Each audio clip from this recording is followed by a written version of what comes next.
Hey guys, I'm grandson Matt. Thank you. So I was on the internet. Wait for it. Wait for it. So I was on the internet the other day, like everyone does. And I'm on Facebook because everybody's on that. And you notice there is that tab on Facebook, that people you may know tab. Or as I like to call it, people you're not friends with for a fucking reason. It's like, oh yeah, you remember that girl who broke up with you for that bass player? Here's a picture of them in a kayak. Naked. Tandem. Some naked tandem kayaking going on. Remember that song you just really couldn't get because you just weren't too artsy? Here's a picture of him playing it on his bass. Naked. In a kayak.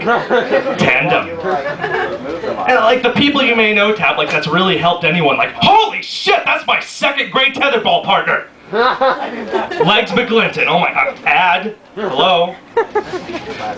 Like it's really done anything positive for anyone, like it's kind of like the alternative to eHarmony. It's like, well, how did you guys meet? Well, turns out, we may have known each other. And now we definitely do.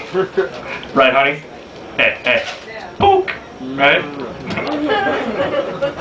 So, as you can probably tell by my figure, I'm not really into sports. It's not really my thing because I'm in a coffee shop on a Sunday night. Like, bro, the game's on! Come on, bro, we gotta get the game is on! I don't care, I'm writing my screenplay. There is one thing I do like about sports is the songs they play in the crowd to kind of get you amped. You know, it's just kind of get you riled up or make you forget you're watching soccer for a couple minutes. And if there's one thing that is probably the most popular antic, I think we can all agree it's the wave. I guess the handshake was a little too formal. It's like, everyone give it up, stand up, and greet the person to your left and to the right. The Cowboys are going to take this one home. And the wave is like, everybody makes fun of the wave until it's their turn. It's like, can you believe they're still doing the wave? It's like, it's 2011, how about a new wave?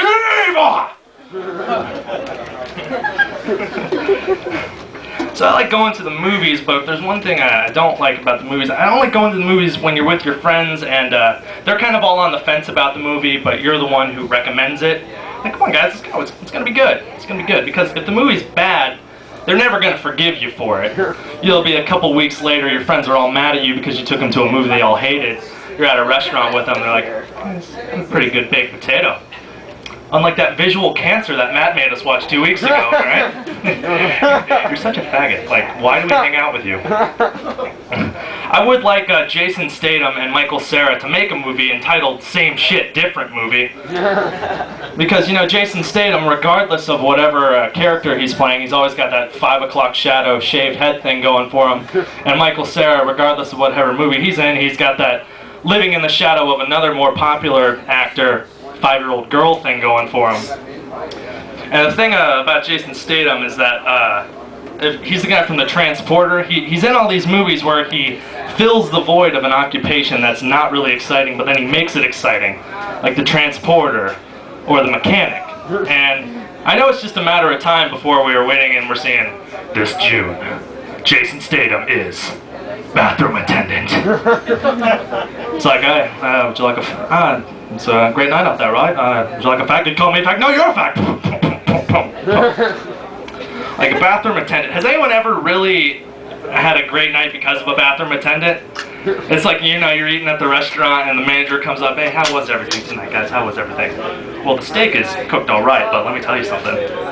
Jerry in the bathroom really gave me some lotioning tips. I mean, look at this, feel this. It's like, and has anyone ever been so dependent on a bathroom attendant to where they've had one all their life and then they finally get to a bathroom that doesn't have one? It's like they're, you know, like, oh, that was a great meal, right? Hey, you ready to hit the back nine? Yeah.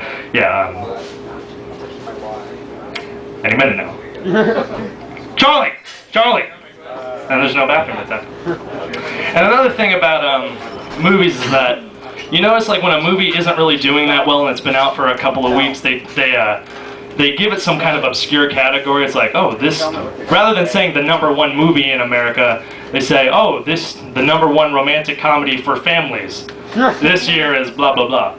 And then sometimes when it's really, really bad, it's like, Oh, the number one movie that you found in a theater because you were driving down the road and you were trying to tell your girlfriend that there was a TCBY open. She told you there wasn't really one open, but you convinced her that they had the Nevada Colada still, and if they did have one, she'd have to give you a hand job. Is Burlesque. It's opening in a theater nowhere near you. So I did this for the first time the other night, and a guy comes up to me. He's like, "Hey man, really enjoyed your stand-up. No homo." Like, no homo. When did that become a thing to where we had to make a declarative statement after everything we say like that? It's like, yeah, I had a sub the other day. No mayo. There was no mayo on the thing. And it's like, what? Talk about insecure. It's like, do gay guys have something like that when they're coming off as a little too straight to their friends? It's like, hey Clarence, I was just power walking the other day and I noticed that your yard looks great. No diesel. No diesel. Okay. And so what I like to do to mess with my friends who are totally insecure like that is I just totally get crazy with it. It's like, hey Jeff, yeah, those shoes look great. Do they match your belt? Homo. That was a homo statement. I'm talking like wearing a beret at Lilith Fair homo. No, wait, I'm talking Clay Aiken, Lance Bass, and Liberace living in a condo together where the AC isn't really working well homo. Homonym, homonym, homo erectus. Thanks a lot, you guys know homo.